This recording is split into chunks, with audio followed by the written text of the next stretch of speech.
For those who have been a bit uncomfortable with the last few episodes of the show,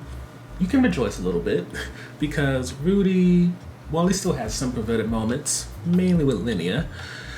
this episode is more so dedicated to his strength and how he isn't as bad as he's been depicted in the last two episodes more than anything else. To start off, which is technically the first example, Cliff, who has always been a little bit of a person who gave Rudy the side eye, he ends up bonding with Rudy, or at least opening up to him, as Rudy saves him from being jumped by 6 people, and he introduces him to Ellen Elise. Now, why does Cliff like Ellen Elise? It seems he just has a crush on her, and this is even when he finds out about her curse and all that comes with it. But Rudy, with him trying to respect Ellen Elise's ability to tell her own narrative, he goes to Sophie about it. She encourages him, even reveals that she has a crush. And with that, Rudy introduces Cliff to Ellen Elise. And despite subtle warnings to Cliff and Ellen Elise being very clear that she has a curse and that this could not go well, ultimately Cliff wins her over to the point where he's dedicated to removing her curse, and those two are seemingly happy together. Unfortunately for Rudy, though, that's not the only situation that he gets in that's a bit awkward. Priscilla and Linnea use Rudy for the Beast, which is a mating season, or just a season with a lot of them on heat, in order to keep them from having to be into a relationship with anybody. Because the way things work is, during the matrimonial duels, whoever wins between a man and woman leads the family. And to remove themselves from all that, they pretty much say, if you beat Rudy, who's our pack leader, then you can potentially have us.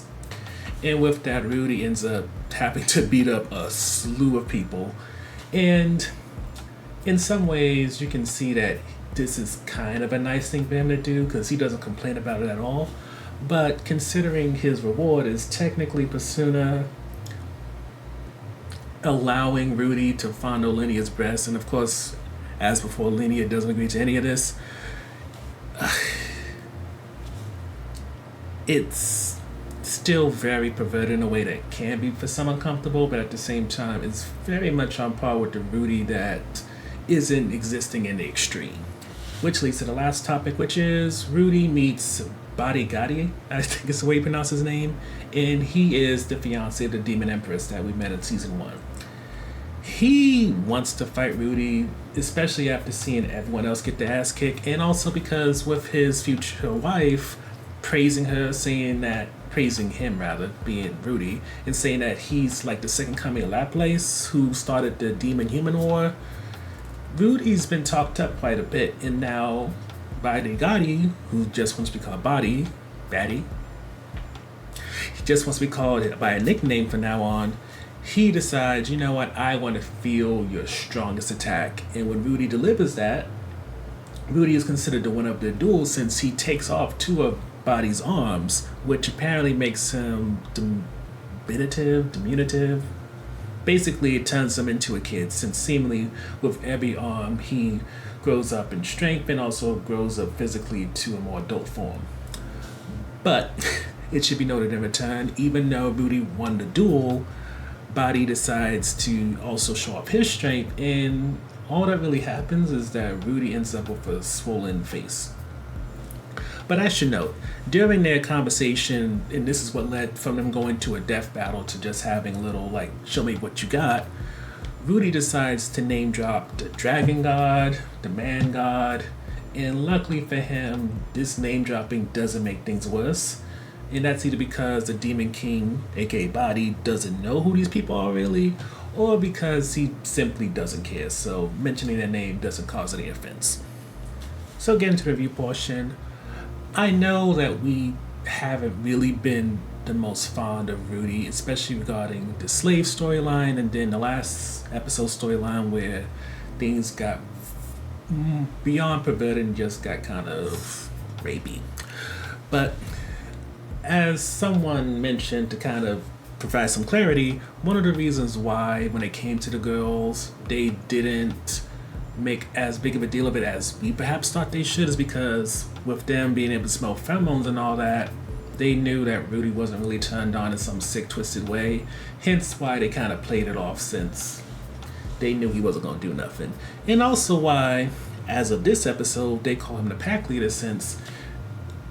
lest we forget, they're both animals, so they have senses beyond humans, and they can probably tell that Rudy is a protector. He's nicer than he may sometimes come off, and yes, he's still doing very perverted things, but at the same time,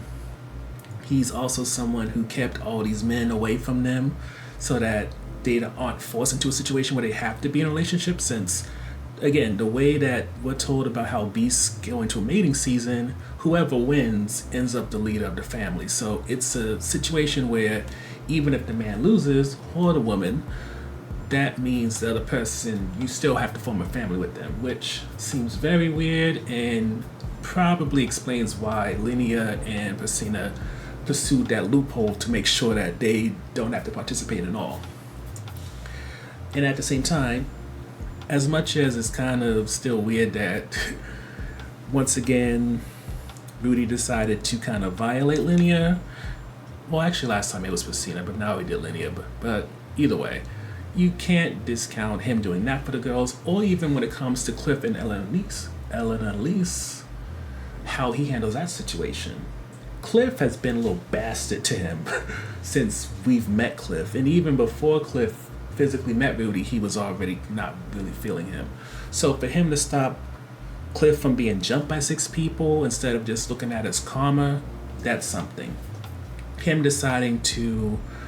allow Elena-Lise to speak for herself and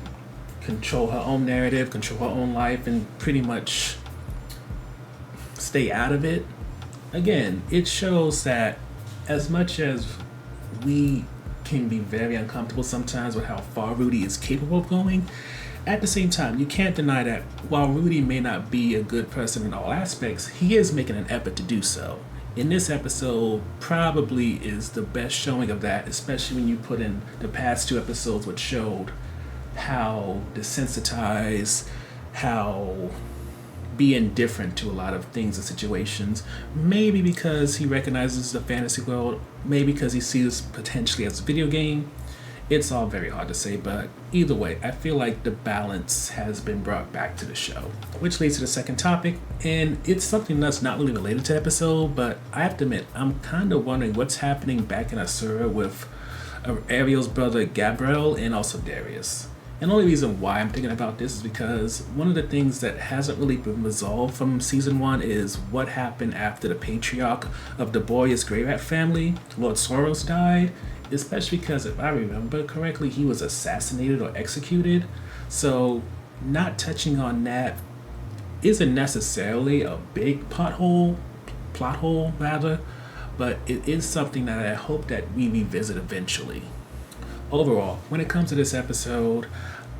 I feel like it takes us away from the extremes of what the show can offer and what Rudy's capable of, and brings us back to a good balance between his worst qualities and his best.